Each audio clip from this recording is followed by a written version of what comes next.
I'm setting up a waypoint at a distance roughly corresponding to the edge of our warp field. When we get there, I'll deploy the first probe.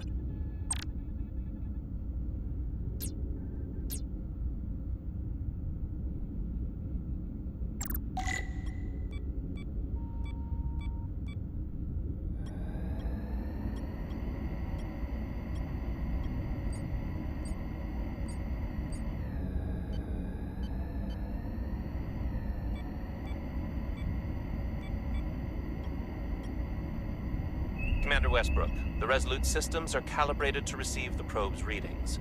We are standing by to reproduce the warp field collapse after the first probe is deployed. Thank you, Mr. Chovak. We'll be in position shortly. And, Mr. Diaz, do take care in piloting the shuttlecraft. Now is not the time to indulge in the human penchant for joyriding. Chovak probably isn't such a fun guy to work for, huh?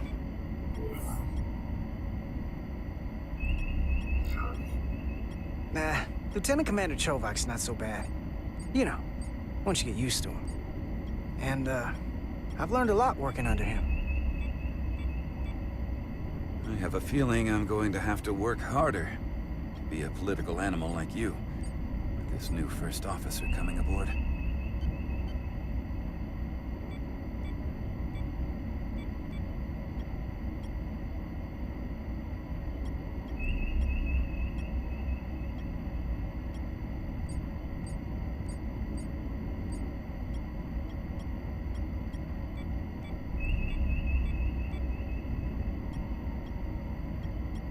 This is far enough.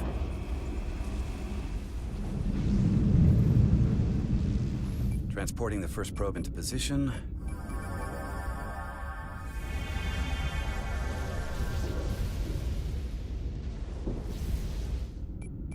Westbrook here. The first probe is deployed. Understood. We are reading it. We are about to replay the simulation.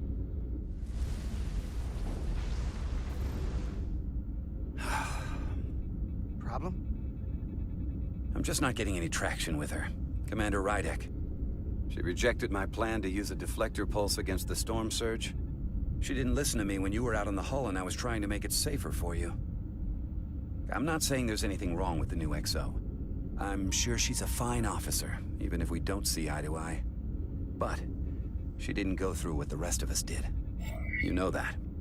And it's hard to figure out why she'd be the one Solano chose instead of, well, one of us.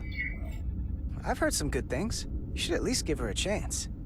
I'll take that under advisement. Test is running. Warp field collapse in 3, 2, 1, mark.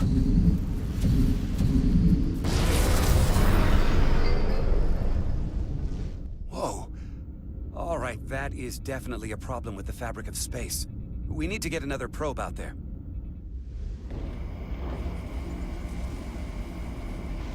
With 2 points of data, the Resolute and the probe, we've managed to get an interference pattern. I'm setting a waypoint to a particularly strong area of interference.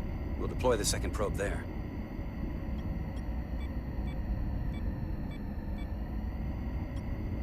Listen, I'm gonna give you a piece of advice I wish someone had given me. Make sure you're never just one thing. And don't get so focused on what's in front of your face that you lose sight of the big picture. Before Rydek showed up, the captain pulled me into his ready room and told me he didn't think I had the people skills to be first officer. What a load of crap. I mean, if he'd said that about Chovak, sure. I appreciate the advice, Commander. I'll make sure I keep my options open. I don't need to tell you how to operate. You're already well on your way. You're a capable engineer. You're good in the field. Keep up the good work, and who knows? A solid jack of all departments like you could be Commander-in-Chief of Starfleet one day. Hell, Admiral Jellicoe started as a shuttle pilot. And there are places to go in the enlisted ranks, too. Of course, if you get an officer's commission, they'll put you on another ship. You know, I'd be the best leader Starfleet ever had. Lower decks always have to fix all the problems Command causes. Maybe I'd just save everybody some steps. Well, don't forget about us little people when you're running things. Of course not. You gotta remember where you came from.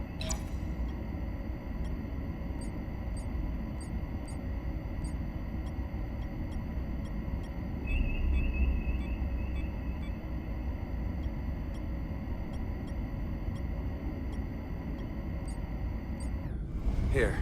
This is close enough. Stop the engines. Deploying the probe. Westbrook to Commander Chovak. We're ready for another sampling of data. Very good. Running the simulation again. Warp field collapse in 3, 2, 1. Launch. There it is again. I saw it. It seems to be directional. Well, what about the scans? Anything?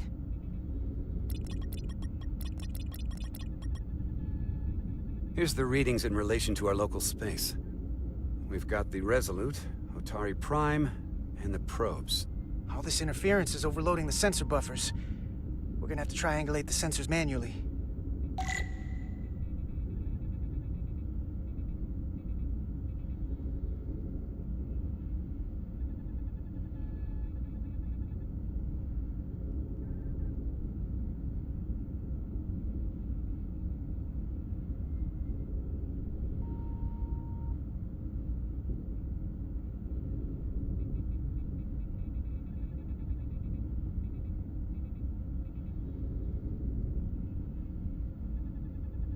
We got something.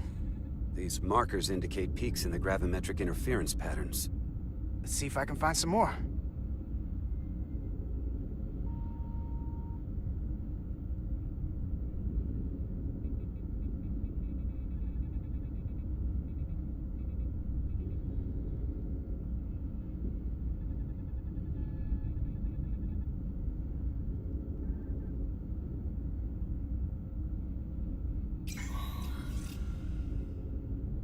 Hold up. This is coming from the moon. A beam that blocks warp travel. Aimed right at us. Someone is doing this intentionally. I don't know how they're doing it. This is like nothing I've ever seen. We're under attack and we didn't even know it. We need to stop them. Unplug whatever it is they're hitting us with. Now, look here. It's current readings of the ion storm. These concentrations, they line up with the interference pattern. The storm and this beam, they're coming from the same place. Carter, whatever petty local conflict brought us here, it's just a small part of something much bigger.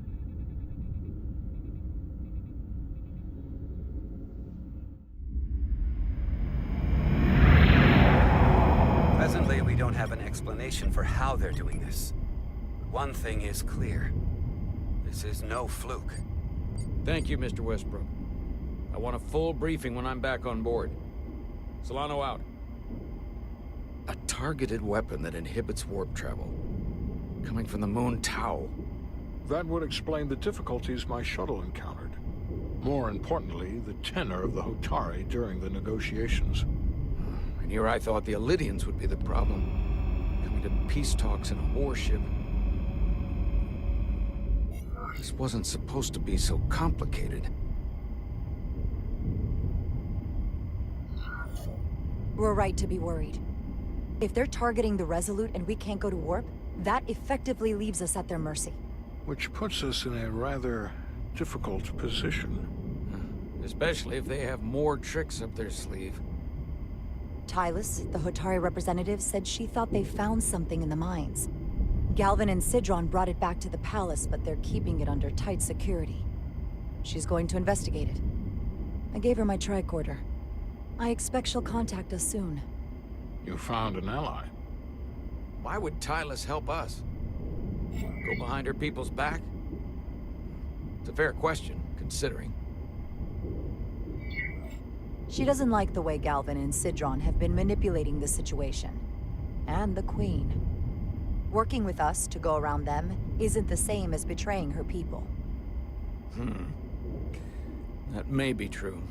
She's certainly more likely to help than the other Hotari we've met. That raises another question. Specifically, what do the other Hotari have to gain in bringing us here, only to make this hostile maneuver against us? There must be some motivation. Unless they changed their minds between when they asked and when we got here. Sidron was very curious when we spoke outside the Queen's chamber. He wanted to know all about us, our ship, the Federation. He wasn't giving any answers. He was looking for them. Well, I'm sure you didn't tell him too much. I don't think the Elydians know what's really down on that moon either. Major Armintus said the revolt defied explanation. That the Hotari miners somehow harnessed the energy of the storm. Harness the energy of the storm? Doing that is beyond even our capabilities. So is a weapon that disrupts warp travel. There have been civilizations and entities, both past and present, far more technologically advanced than the Federation. The Elydians and Hotari don't fall into that category. But that is all the more reason to investigate further. Commander Rydek, sorry to interrupt. We've received an urgent call from Hotari. The Queen's advisor, Tylus, has asked to speak with you. Put her through.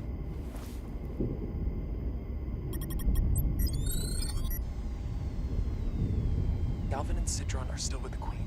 I've enlisted help to gain access to the room they have under guard. I don't have much time. I'm not supposed to leave my post. It's only for a moment. I so appreciate your help.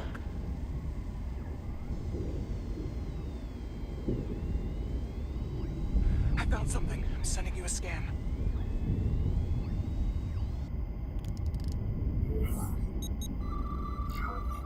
Got it. Tylus, if we needed to gain access to the mines on Tau, is that something you could help us with? I suppose it wouldn't be easy, but I have to go. Tylus. Can we reconnect? Sorry, Captain. We've lost all contact.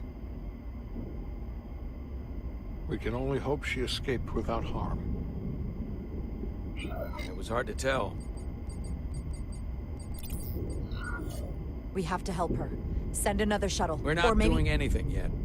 Not until we know more. Let's see the scan of whatever the hell that was.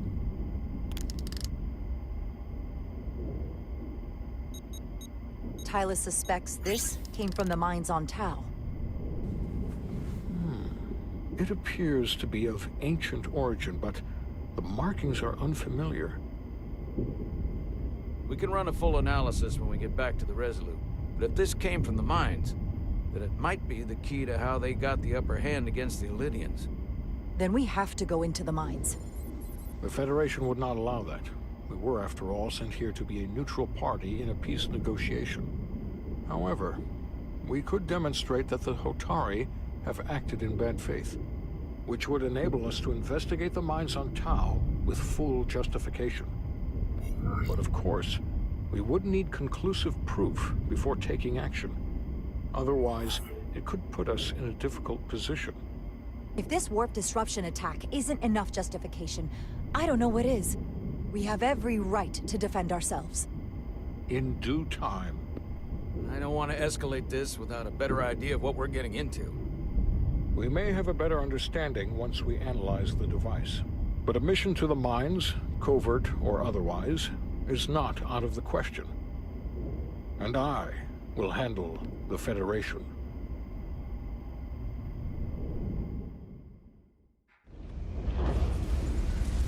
As I was telling Carter, I want all the data I can get on this warp problem. And the negotiating team's shuttle has been recording data all the way back from Hotari. Even better than our probes. So pull the sensor and engine ISOs from the Melville when it sets down. Will do. I'll join you and Chovak down in engineering to run another analysis after the briefing.